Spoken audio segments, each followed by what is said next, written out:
Psychological thriller films लंबे समय से दर्शकों के बीच पसंदीदा रही हैं। ह्यूमन माइंड्स की गहन खोज का आनंद लेने के लिए यह मनोरंजन का एक बढ़िया साधन है। ये जॉनर मनोरंजक कहानियों से भरा हुआ है। कैरेक्टर अध्ययन को रोमांचक रहस्य के साथ साथ दिमाग झुका देने वाले मोड़ और एक स्वादिष्ट डार्क वर्ल्ड से जोड़ता है। आज इस वीडियो में हम आपको अब तक की one of the best psychological thriller movies के बारे में बताएंगे। पहले नंबर पर है 1976 की टैक्सी ड्राइवर, जिसे मार्टिन स्कॉर्सेज़ी ने वियतनाम युद्ध से परेशान एक अनुभवी सोल्जर ट्रेविस बिकल की कहानी के ऊपर बनाया था, जिसे उनकी सबसे प्रसिद्ध भूमिकाओं में गिना जाता है, जो कि 1970 के दशक के न्यूयॉर्क शहर के एक गंभीर और स्वप्निल संस्करण पर आधारित है। फिल्म टैक्सी ड्राइवर का अनुसरण दिखाया गया है, क्योंकि वह अपने चारों ओर नैतिक पतन से ग्रस्त होकर अपनी रातों की नींद हराम कर बैठता है। वो जल्द ही दुनिया को बचाने की अपनी योजना के पहले कदम में अपने ही देश के राष्ट्रपति पद के उम्मीदवार को मारने की साजिश रचता है। अपने दर्दनाक अतीत के कारण शेष समाज से अलग थलग ट्रेविस की फिल्म में दिखाए गए दृश्य टालने योग्य और पूरी तरह से अपरिहार्य लगते हैं। फिल्म देखते समय दर्शकों के पास एक अविश्वसनीय दृष्टिकोण होता है, क्योंकि वास्तविकता ना अपना कर एक नायक की ओर बढ़ती उसकी दुनिया में क्या चल रहा है, इसकी एक अस्पष्ट तस्वीर यह फिल्म हमें पेश करती है। टैक्सी ड्राइवर को अक्सर निर्देशक मार्टिन स्कॉर्सेज़ी की सर्वश्रेष्ठ फिल्मों में से एक माना जाता है, क्योंकि यह अपने समय की सामाजिक चिंताओं को दर्शाती थी और आज भी यह समग्र रूप से फिल्म निर्माण पर स्थायी प्रभाव भी डालती है।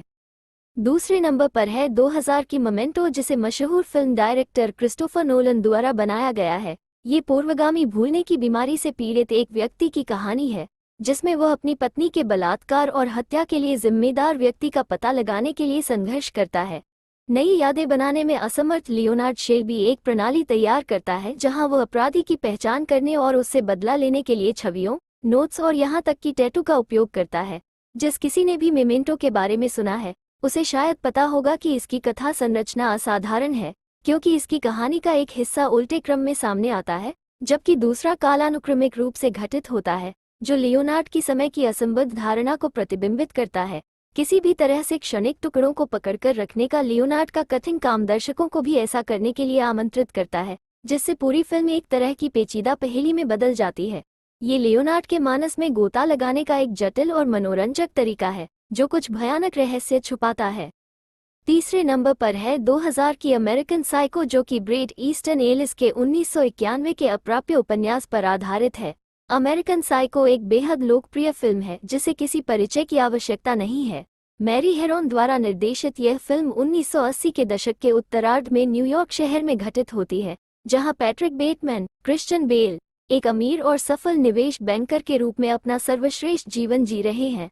उसके सहकर्मियों को यह नहीं पता कि वो एक सीरियल किलर के रूप में भयावह दोहरी जिंदगी जी रहा है या करता है। वॉल स्ट्रीट के लालच की एक स्मार्ट खोज और विषाक्त मर्दांगी का एक कटु व्यंग्य, अमेरिकन साइको भौतिकवाद के प्रति समाज के जुनून की स्पष्ट रूप से आलोचना करता है। हालांकि यह विशेष रूप से यूपी संस्कृति की ज्यादतियों के बारे में था। आज फिल्म में नई रुचि इस बात पर प्रकाश डालती है कि यह अभी भी कितनी प्रासंगिक है। अकेले चली बेटमैन के रूप में क्रिश्चियन बेल का दमदार प्रदर्शन फिल्म को दोबारा देखने लायक बनाता है। चौथे नंबर पर है 2001 की मल्होलैंड ड्राइव, जो अवास्तविक के मास्टर निर्देशक डेविड लिंच की ओर से मल्होलैंड ड्राइव लॉस एंजल्स के एक स्वप्निल संस्करण में एक रहस्यमय पहेली की तरह सामने लाया गया है, जहां एक कार दुर्घटना से भूलने की बीमारी से पीड़ित एक महिला अभिनी बेट्टी एल्म्स नामक एक महत्वाकांक्षी अभिनेत्री से मिलती है, जो उसे ये पता लगाने में मदद करती है कि क्या हुआ था। ये भ्रामक सरल आधार पृष्ठभूमि में फीका पड़ जाता है, क्योंकि मल्होलैंड ड्राइव हॉलीवुड के माध्यम से एक अजीब गैर रेखीय यात्रा में बदल जाती है। अपनी विशिष्ट संरचना और अस्थिर माहौल के माध्यम से पारंपरिक कहानी कहने को चुनौती देते हुए, लिंच की उत्कृष्ट कृति में पात्रों की पहचान दो महिलाओं से सच्चाई को पूरी तरह से किसी और चीज में बदलने की कोशिश में बदल जाती है, जिस किसी ने भी अत्यथार्थवादी नव नोअर को कभी नहीं देखा है, उसके लिए मल्होलैंड ड्राइव लाइट बंद करने और सिनेमाई उत्कृष्ट कृति पर ध्यान केंद्रित करने लायक है, जिस पर आज भी बहस होती है और अध्ययन किया जाता है। पांचवें स्थान पर है 1991 की the silence of the lambs, जो न केवल अब तक की सर्वश्रेष्ठ मनोवैज्ञानिक थ्रिलर है, बल्कि अब तक की सबसे महान फिल्मों में से एक है, जिसने बहुत पहले ही एक प्रभावशाली क्लासिक के रूप में अपनी जगह स्थापित कर ली है।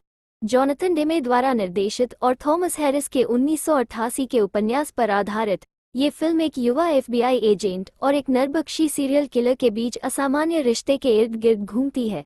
युवा एजेंट क्लैरिस स्टालेग, जोडी फोस्टर, एक चल रहे मामले के बारे में कोई सुराग ढूंढने के लिए संघर्ष कर रही है, जिसके कारण doctor Hannibal lateral, Anthony Hopkins के साथ उसका साक्षात्कार होता है, जो सामने आने से पहले एक प्रसिद्ध मनोचिकित्सक थे। एक हिंसक हत्यारा बनो। भविष्य में इसी प्रकार की वीडियो देखने के लिए हमारे चैनल को सब्सक्राइब करना ना भूलें। धन्यवाद।